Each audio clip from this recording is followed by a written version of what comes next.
Hi, partners. Thanks for joining me here now. You know, Dennis Daly, my researcher and writer for our little projects, loves to go into the history books and profound some of our forgotten heroes of the Revolution. I enjoy listening and reading these so much. You know, he says our schools today don't teach history like they should. Our young people are in the dark when it comes to how our country was founded. Dennis says that our young people are like orphans. Since they don't know anything about the past, how in the world can they feel good about the present or even have any clue about the future?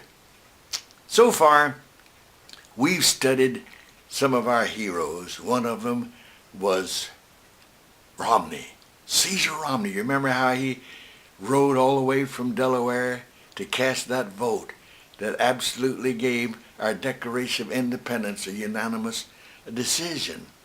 He was so ill with his face having that cancer, but he did it. He made a difference. He made a big difference.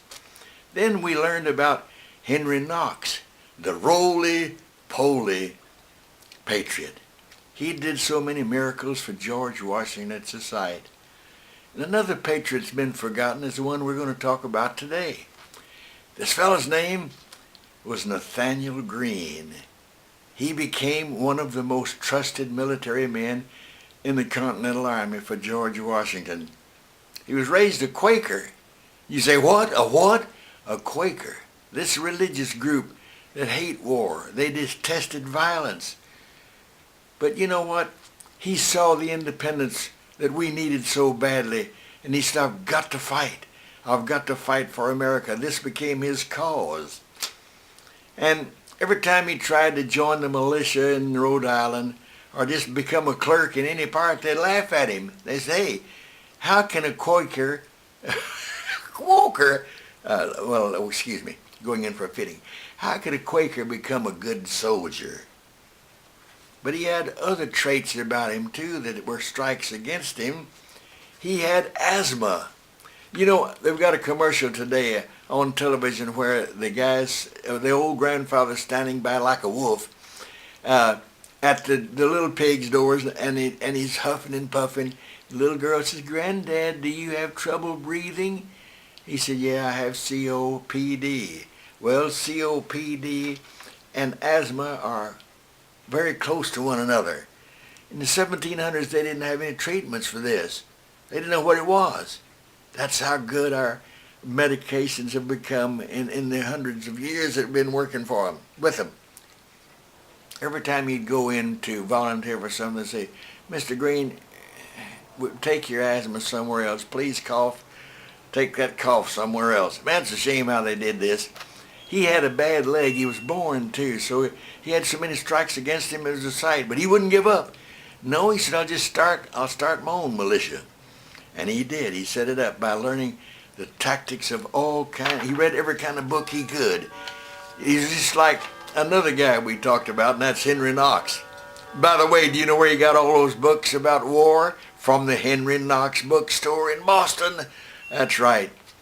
Well, soon the knowledge of his being so much in love with America and his wanting to help as best he could reached the ears of George Washington. Now, George Washington had a sense, ability to know how people's qualities were. And as soon as he met him, he said, here's a guy that I ought to have in my army.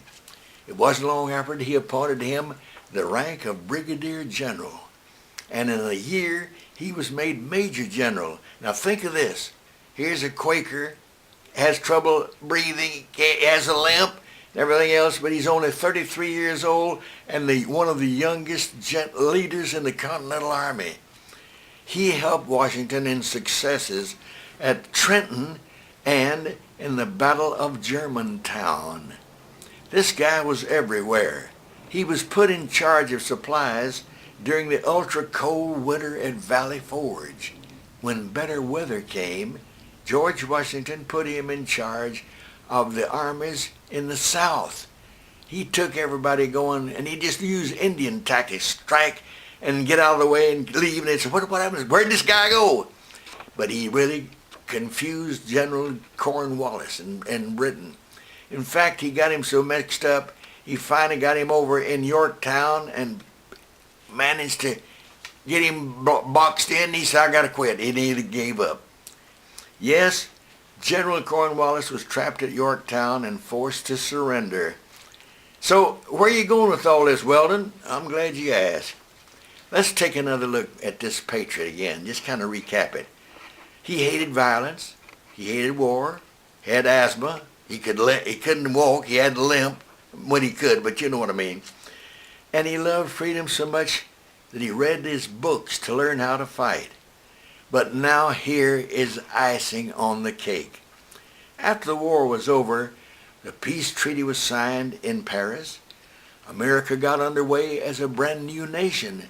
And now George Washington is in the White House as president. He was being interviewed by a reporter. This reporter said, President Washington, did you ever come close to being killed during the war? He said, yeah, several times. But it didn't bother me. He said, what? He said, no, I wasn't worried because I had someone to take my place and all my aides knew it. If I'd have been killed, there was a guy to take place, the commander-in-chief of the Continental Army. And this reporter said, and who was that? He said, Nathaniel Greene, of course. Think of that. When you think about a conscientious objector, this is a man who really has more danger involved than a regular soldier, because they go out on the battlefield and pick people up who are wounded and bring them back for medication. Yes, if you look at our map, you'll find a lot of states with Greene County, Greene County. They were all named after Nathaniel Greene. Oh, golly, I love these stories of our patriots. We've got so many, and Dennis is working feverishly to bring them to us. Appreciate it so much. By the way, I want you to go back and pick up our little report. And what you do is, after this video is over, just a few seconds, go to the upper right-hand corner and you'll see a little box with a red X in it. Just click that red X. It automatically takes you out of the video and goes right back to our report. All right? Hey, I love you guys. Thanks so much and all the things you're doing, sending me special reports of what you think of what we're doing, and then all of your donations. God love you. Thank you so much. I want to know I can thank you enough. Go get 'em, Tigers.